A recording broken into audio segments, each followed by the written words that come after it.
So according to Wan Heshu, Ying Wei Mai links up all Ying Qi, Yang Wei Mai links up all Wei Qi, Yin and Yang Wei extend away from Yuan Qi. The unfolding of Ren Mai and Du Mai brings about the process of aging. So aging has to do with the expenditure of qi and blood along with body fluids. The Wei Mai have a lot of role in this, and they work to link up all of the yin and yang in the body. Yin and Yang Wei Mai are involved in the cycles of 7 and 8. Growth and maturity, we talked about the cycles of 7 and 8 yesterday, and the Wei Mai are intimately related to memory, motivation, purpose, and will, linking together the past and future in a person's life. So what I would point out too with the Wei Mai vessels and the linking vessels is that major life events where we have them symbolized by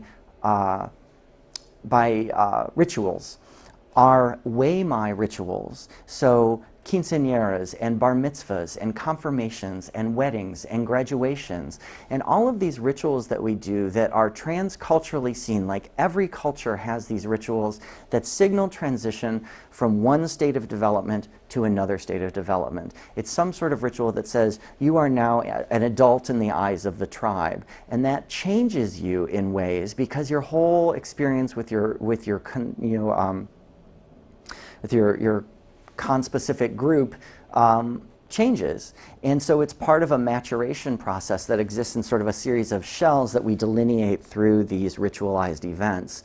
So the fact that these ritualized events are significant to us is encoded and reflective of functions of this linking vessel that helps us develop who we are at specific points in time. And so you see this active throughout childhood in a sense too of the Wei Mai are also not just about linking with someone directly, but it's also about how do you want to, this gets into construct of gender and construct of consciousness, how do you want to create yourself, right? Like what looks good to you, like what do you want to be when you grow up, right? So little boys often want to be like firemen or policemen or astronauts and, I'm going to be very stereotypical, apologies. Little girls want to be, I don't know what do little girls want to be? Ballerinas and teachers and doctors and lawyers and, too, times change.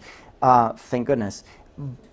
But the targets that we have, right, there's no way to do this in a politically correct manner.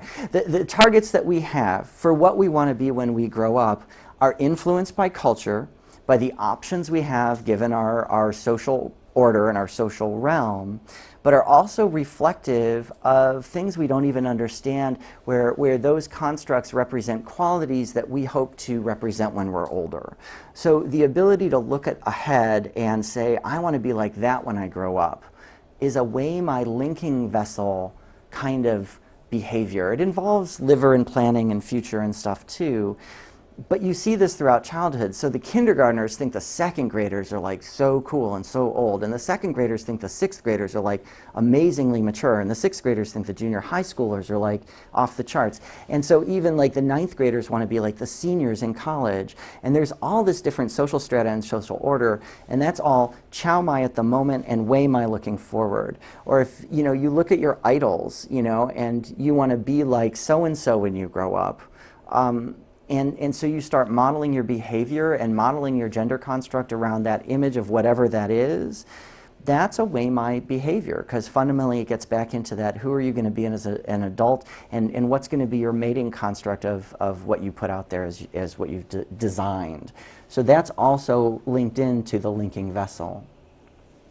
So the Wei Mai plays a role of feelings, anxiety, worry, doubt, etc. over the past. The Yang Wei Mai plays a role of anxiety and other emotions felt over issues to come, fundamentally related to time, Chow Mai to space.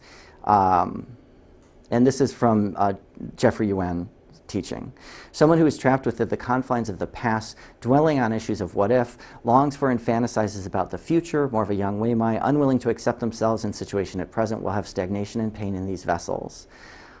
This pain, this heart pain, is more than merely physical. It has to do with fear and depression. It can be also a Chow Mai issue. So someone who can't get over a breakup, for example, is stuck in the past, and that's a linking vessel issue. So you might treat the linking vessel to help them move forward, right? And that happens in all age groups, and certainly like young adolescents often experience this almost more severely than do older people with a little more yin and experience. And so you may utilize this when you're treating, teens who are having these traumas.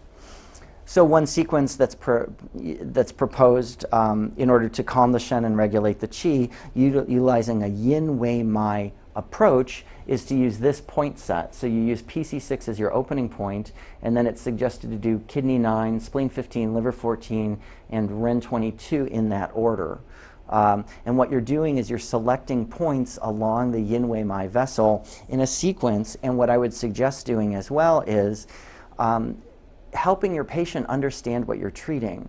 Like, I really believe that Chinese medicine is more effective, acupuncture is more effective when your patient knows what you're working on than when they do not, because it allows them to select among the many different things and cross-referencing that these points do to direct it to the system internally that actually needs the work. And I don't think that's cheating, and I don't think that's placebo. I think that's intentional directing of focus towards a specific subsystem.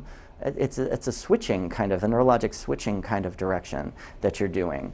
And I think it creates a more focused and more powerful kind of Qi response.